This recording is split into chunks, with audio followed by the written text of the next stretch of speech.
right, Lana, I appreciate you joining me here on the Social Entrepreneurship and Innovation Podcast. And for folks who are unfamiliar, would you mind introducing yourself a bit and sharing with us what it is that you do? Sure. So my name is Dr. Lana Joseph-Ford, and I am founder and CEO of High Level Speech and Hearing Center and Joseph-Ford Enterprises.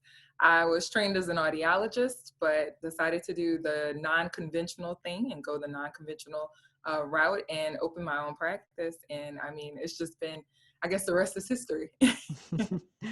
And so what's the feeling now? We're about, what is it, four years into running your Yes. own practice? Yes, it has been 4 years. Does not feel like it, but it has been. It feels more like 20. Yeah, right. I'm sure a lot of young entrepreneurs can resonate with that. And so I'm interested to hear a bit more, what's it been like and what does it feel like to be 4 years in now in the position that you are? Sure, loaded question. Um, it feels like it's a blessing. I'll say that I am truly, truly grateful to have had such immense success within the past 4 years. Every time I look back and think about how things were when we first started, I always remember the days and the nights that people didn't see, right? So I'll think about the time that I stretched out on the floor one day and just started crying, like just broke down crying because I lost my first employee and I didn't know what to do when you lose an employee. I didn't, and for the record, he quit, but he was a good employee, and that was difficult for me just to accept. Now, I mean, you're taught to fire fast. And I have no problem doing that. But, before I just think about that time, how difficult that was. Also being able to help so many people. I remember when my very first patient came into my office, she just so happened to be my aunt. I remember our very first kid, we saw him on March 4th, 2016. That was the first time that we actually saw a kid and provided speech therapy services for him. So I remember that, like you always remember those milestones. You never forget them. I think I forget more of the success than I do of the failures. So I'm excited to talk with you today about some of that too.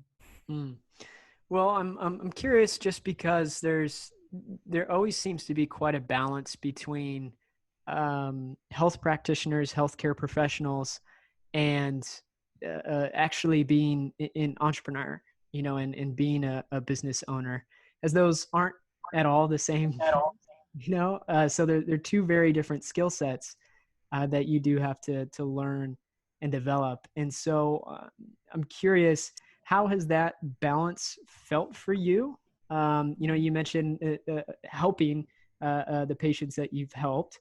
And then you also mentioned the struggles and challenges of losing a first employee. So, right, we're already diving into kind of the overlap here. I'm curious to hear, how conscious and cognizant has your own personal development or approach to being a, healthcare entrepreneur? How have you kind of played that out and thought about evolving these both very separate skill sets? I got to be honest with you, Corey. I love that question because it reminds me of what I was taught. I was taught compassion. I was taught patience when dealing with patients. I was taught to really go slowly. I wasn't taught about efficiency, productivity, profitability in school, not at least in my doctoral program. So the adjustment for me was, especially when dealing with employees, was moving from where I was the provider to becoming the CEO that I am now. You're right. I wasn't always the CEO. Even after starting this company, I still had a lot of growth that needed to happen. I still do. But I've come a long way, I'll say that. And that patience, that same patience and compassion, when you become CEO and you're managing a company and managing a team and you find yourself managing 40 employees, then, it becomes a little different. Yes, her so-and-so's baby is graduating, but did they actually put in PTO in time? Or did they wait until the very last minute to put in their PTO? as a healthcare provider, I'm compassionate. I'm, oh my God, your baby's graduating. That's wonderful. As CEO, I'm like, hey, did you follow the rules? If you didn't, we'll have to talk about it. We'll have to have a conversation. So those are two very different things, and it's very difficult. I'll tell you, even with the folks that I train and manage, I had top level speech language pathologists and audiologists working for me, but I had to take them and mold them and shape them into understanding the laws of business, understanding that, hey, if we don't see patients, even though the day might seem nice and slow and everyone's happy, if we're not seeing patients, you guys aren't necessarily going to be guaranteeing that paycheck coming through. So, conversations like that are not taught to us in medical school and audiology school, speech language pathology school for SLPs. Those are things that you kind of have to learn along the way. Nobody taught us that. And I think that's the interesting or the unique challenge that a lot of healthcare providers face when they decide to become entrepreneurs. And so, you mentioned there maybe 40 or so employees going from that moment where you lost your first one. It seems like there's been quite a bit of growth and a trajectory there in between those two points in time. So I'm interested to hear, was there some sort of inflection point for you when, you felt really like you took on that role of CEO in combination with being a practitioner yourself? Was there any sort of moment in time where you're like, okay, I do need to be a CEO. This business requires me to be a CEO, and perhaps that can help us make a greater impact? Yes, last year. Are you ready for this one? So last year, I would say about April of last year, that's when we saw our company grow from only having an average of about 20 employees or folks on our team to 40. That's when the increase happened. And the interesting thing about that is that we actually felt it. I didn't know that was a thing. I had heard other entrepreneurs and business experts talking about, hey, there's a difference between being a small business with 10 employees versus being a small business with 20 employees versus being a small business with 30. And as you see yourself get closer to 30, you need to look into human resources. Well, we didn't have a human resources coordinator. We didn't have a human resources clerk. We didn't outsource to a PEO company or anything at that time. And boy, did we feel it. We started having all sorts of issues. We had cultural issues big time, where we realized we had never written out a plan of what we wanted our organizational culture to look like. We had never done that. And we felt it. We felt it. So I had employees that became very insubordinate. I had employees that were just kind of doing whatever they felt like doing. One of the biggest no-nos in healthcare, and I mean, if you go to a hospital, work for a doctor's office, wherever, is you don't come into that facility with flip-flops on. I literally had a professional walk into my office, and I mean, organizational wise, we had the organizational structure of not a CEO. I had not taken on that role fully, but we did have like a clinic manager. And so, I had that person in charge their job was to make sure that the employees were following the rules in the handbook. But unfortunately, that clinic manager did not do anything about the flip-flops. And that's a huge no-no. Even in grad school, we're taught that. So, there was no reason for that. But that was a huge red flag for me that we needed to do things. So in July of last year, I actually shut my company down. And that's something a lot of people don't know. For 31 days last year, we closed our doors to patients. And I had what I call the Great Purge of 2019. But it's really cultural reboot that happened. I set all 30 of my employees at the time. I had 10 contracted workers, and they had the obligation of coming or not. But I set the 30 W-2s down. I was like, look, we need to get it straight. We need to talk about it. We need to create cultural values. We need to create what we want our infrastructure to look like. We need to talk about it. And everybody was like really nervous about it. Of course, I didn't do it naively, right? I had enough money saved in our savings that because we don't really spend too much money. So we had enough that we could afford to shut down for 31 days. Mm. But all of my employees were shocked about it. They were like, what the hell is going on? She has really lost it. But it was so worth it though. It was the best decision we could have made because it allowed us to slow everything down. And most importantly, that decision was made for me. And now we have a dream team. A lot of people left, but those were the right people that left. They were supposed to leave. That's what it was supposed to do.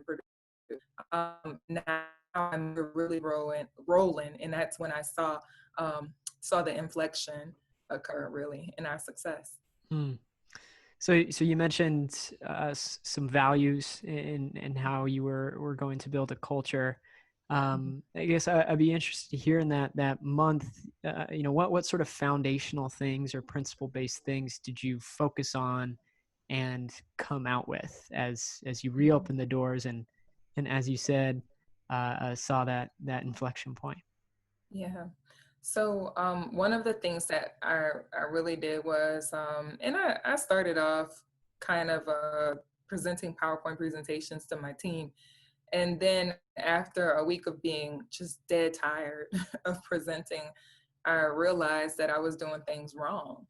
It's not about me and what I wanted. It was about really what we represented. And at that point, that's when I turned the tables and I had my employees start doing the presentations. We took markers, we got whiteboards out, we got construction paper, we got different tools for team building that we incorporated into what we were doing. And we literally sat there and talked about, okay, this is where we are now. This is where we were. I'm really big on remembering where you came from. So I would show them, this is where we were when it was just 3 employees. And back in 2016, I didn't have any hair. The same time period when I lost my first employee, this is where we were and had 1 receptionist. But this is where we are now. Now I've got 40 of y'all. So now we need to talk about where we're going. Some people are meant to stay. Some people won't make it there. That's okay. But at the end of the day, we need to define what these cultural values are. What do we have? And I helped them to understand that the mindset was really the important component of what we needed. We needed to have employees with growth mindsets, with innovative mindsets. We talked about the different cultures of different organizations like Disney. Disney has a strong culture.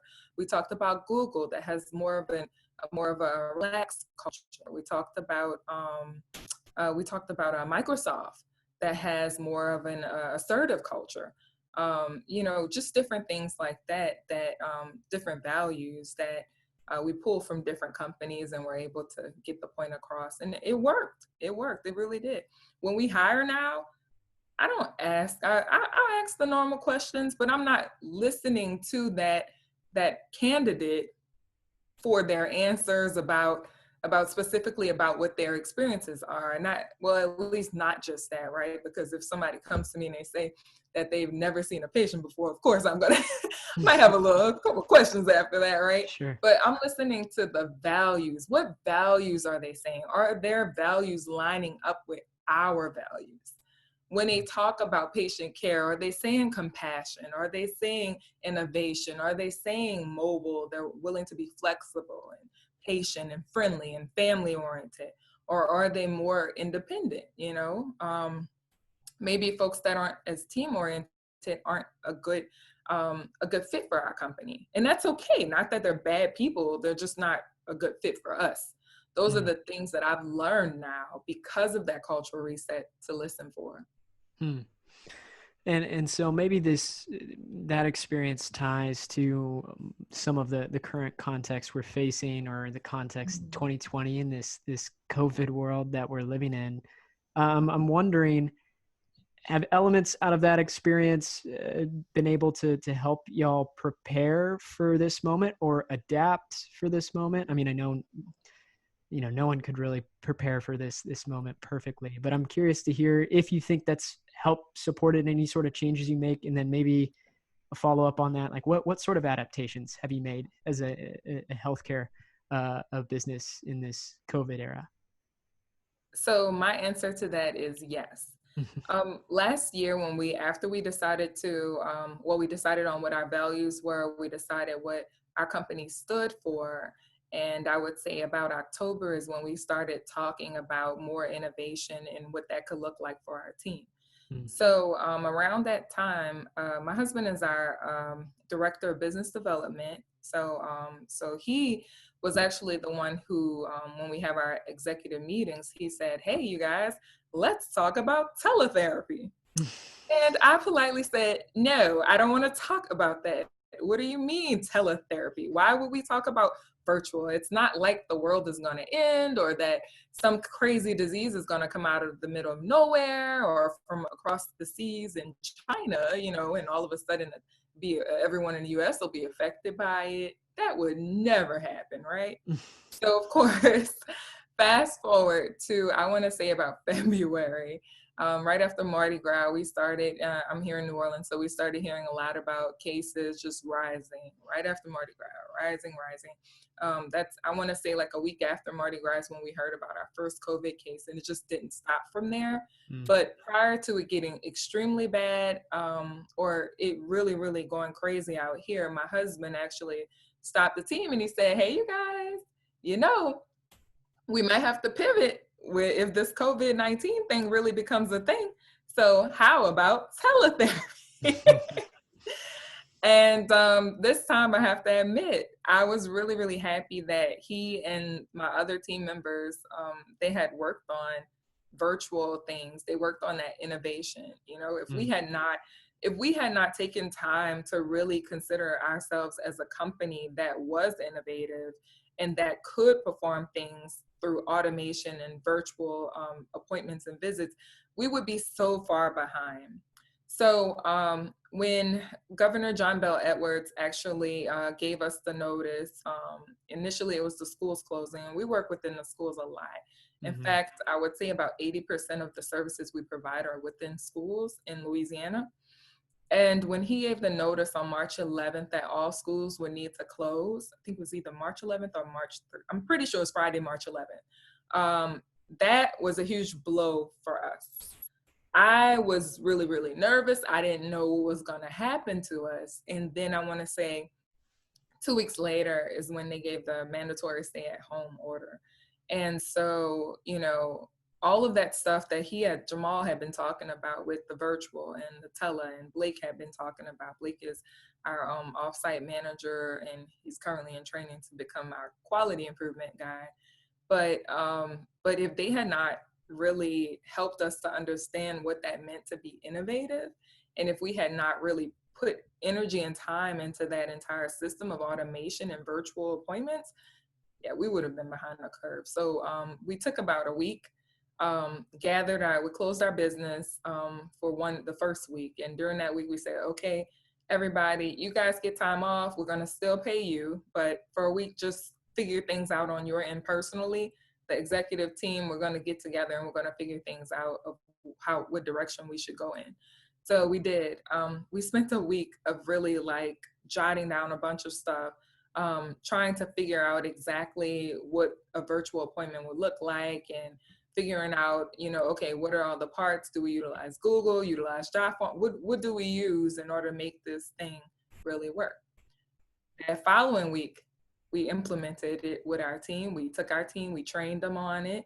We taught them exactly how to use different things that they had never used before.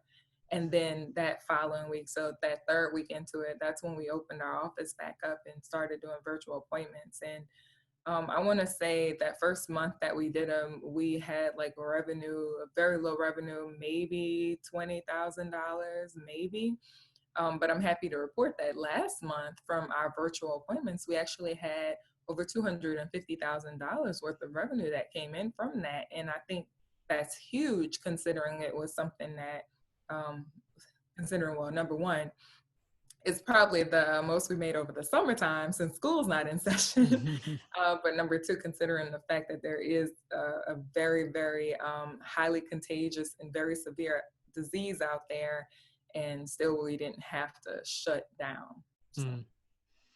And so then what does this have you I guess think for the future? Like what are you maybe hopeful about or optimistic about? And what are you looking forward to, even in this moment that we're in, given these changes? Well, the result of all of that was that we had to start doing a lot of research to figure out how we could create or develop some type of virtual or teletherapy, telespeech and hearing platform, which was pretty impossible to even find. Mm, Like nobody's selling that. So we had to create it. So I would say some of the great things that occurred from that or resulted from that were number one, now we have a partnership with Google. mm, So Google is one of our vendors that we're working with now. Verizon is a huge partner of ours. We also looked into working with a company that's in South Africa. So we had never reached out to that internationally to that extent prior to COVID-19, prior to going into teletherapy and really moving forward with those things. So now it's just opened up the doors for us to really go move forward with that whole innovation principle and value that we pinpointed and said that we wanted our company to stand for last year. So I see even more innovation coming out of that. I see ways of working with hearing aid companies. I see ways of partnering with even more schools because mm, schools are still open. They're virtual. Thankfully, mhm. we can keep up with that. Some Right. companies can't. So I see big things for us for sure in the future. Hmm. Excellent. And well, Lena, before I have a few rapid fire questions for you, but one more kind of open ended. Given your success and resilience here with your business, I'm curious to hear maybe like what is some of the worst advice, or maybe what are some of the greatest misconceptions for early stage healthcare entrepreneurs? Like Mhm, what sort of advice might you give? What sort of advice might you avoid mhm. giving, or tell them to be wary of? I was told when I first started that I would need $100,000 for marketing. Mm. I didn't have $100,000 when I first started.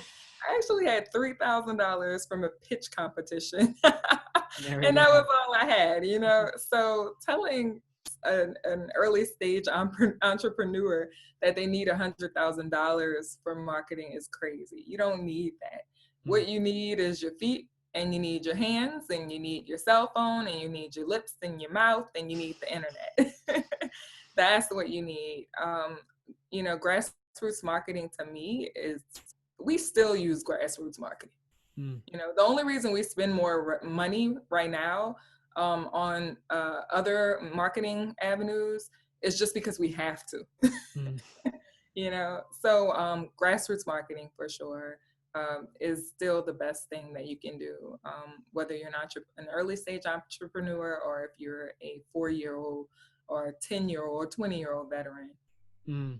That's worthy advice, because that is quite a bit of cash to perhaps Yes, sink into just the general umbrella of marketing, yes, what that exactly exactly. means. But it is expensive. It's Mm. expensive. Marketing is super expensive. I mean, our budgets are crazy for marketing. It's probably Certainly. 250,000 now. So it's crazy. It's expensive. Website, all of that. Hmm. But it's just the if you're early stage, you'll do better just putting your boots to the ground. Sure, sure. Okay, so you ready for a few rapid fire questions before we Yes. finish up? All right. Let's go. Well, first one, what's maybe a book, movie, or something that you always come back to that you'd be happy to recommend, that's impacted you recently, or something maybe you really, really like? Tax-free wealth. Tax free. Oh, okay. Is that a book? Absolutely nasty. Yes, it's a book. And it's it's a great resource. I'm happy that I found it because I think with a lot of small businesses, we end up spending a lot of money back in taxes Mm. because we don't realize that we have to use it as an investment or we'll give it to our wonderful Uncle Sam. our blood relative, right? Our relative that everyone has. So I would say being able to understand how to utilize your money that you're making, that your company's making, and being able to invest it back into your business is huge. I'm a huge follower and fan of Guy Kawasaki, and that was one of the books. Tax-Free Wealth was, I'm sorry, it's not Patrick O'Shaughnessy. I'm sorry. That's another book I actually wanted to recommend, Millennial Money. I'll throw that. Now, he wrote that book, and that's a damn good book. That's a good one, too. I like that one. I recommend that one, too. But that book, Tax-Free Wealth, is actually by Cartwright. Tim Cartwright, I believe his name. We'll dig it up. We'll dig it up. Yeah, look it up for sure. And for sure. But he's Guy Kawasaki's CPA. Okay, gotcha. And see, Right. we'll find it. We'll do the Googling. Let's see. Next question for you. Are there any particular daily habits or morning routines that you absolutely have to stick with? Yes. If you woke up at 6:30, you're late. You're late. Get your butt up at 5. Oh my gosh. Is that your wake up time every single day? If I wake up at 5 o'clock, 5:30, I'm having a good morning, and I usually have a good day. So definitely waking up as early as possible, getting your workout in, getting some me time in. For me, it usually takes like an hour for me to just get ready to go to the gym or go run at the park. So, I mean, if we're talking 5 o'clock, 6 o'clock, hopefully I'm out of the door, and then you got to come back and get dressed. And, another thing is, like, most emails that I'll get, they happen at about between 7:30 and like 10 o'clock. So my recommendation is also that you don't check emails until 10. Or don't answer calls until 10. Give yourself that time. So for me, between 5 and 10 is my time. And I use that time wisely to get prepared for the day. I like that. I mean, I'm not up at 5, but I like your advice there to keep the stimulation from emails and notifications off for a bit. There's I like to time it when there's the greatest rush of notifications, which it seems like you're doing, to where it feels like you respond to stuff pretty quickly, but you just kind of timed it properly. But yes, yeah, no, Google has that feature, now. That's right. Yeah, that's what I use too. I love it. So let's see. Are there any hobbies or enthusiasms that you pursue outside of the work that you do, evenings, weekends? Some people say no. It's crazy because I was like the coolest kid out there prior to COVID-19, and now I feel like I'm just not doing anything. Common. That's a common. Yeah.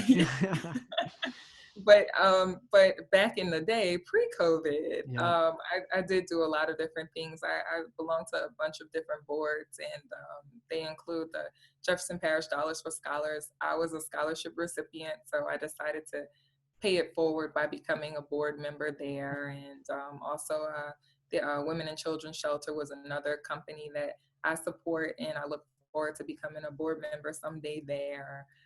Boys Town is another organization that I am a board member of. So I try to participate in different community related events, lots of health fairs. We're big about donating to the community. So just helping kids in general, and also healthy eating. I have a television segment on the local news on Great Day, Louisiana, called Healthy Habits. And that is something that I've been doing post-COVID, and just trying to help the local New Orleans folks and community to understand the importance of eating healthy, being healthy, so that we can avoid from, or at least reduce our risk of getting COVID-19. An important preventative measure, just the healthy lifestyle habits, for sure. Yeah, for sure. Well, so final here, Lana, are there any particular asks or requests of our audience here before we wrap up? Absolutely. So I would love to hear from your audience. First, I want to say thank you so much for allowing me this opportunity and for listening to me, everyone out there. But please, you can follow me on my website. You can look at my website. It's www.drlanajoseph-ford.com. It has links to my Instagram, which is Dr. J the Hearing Doc, as well as my Facebook and Twitter social media pages. And if you guys ever need a hearing test, I'm your girl. All right. Thank you, Lana. We'll have everything linked up in the show notes at growensemble.com. Thanks again.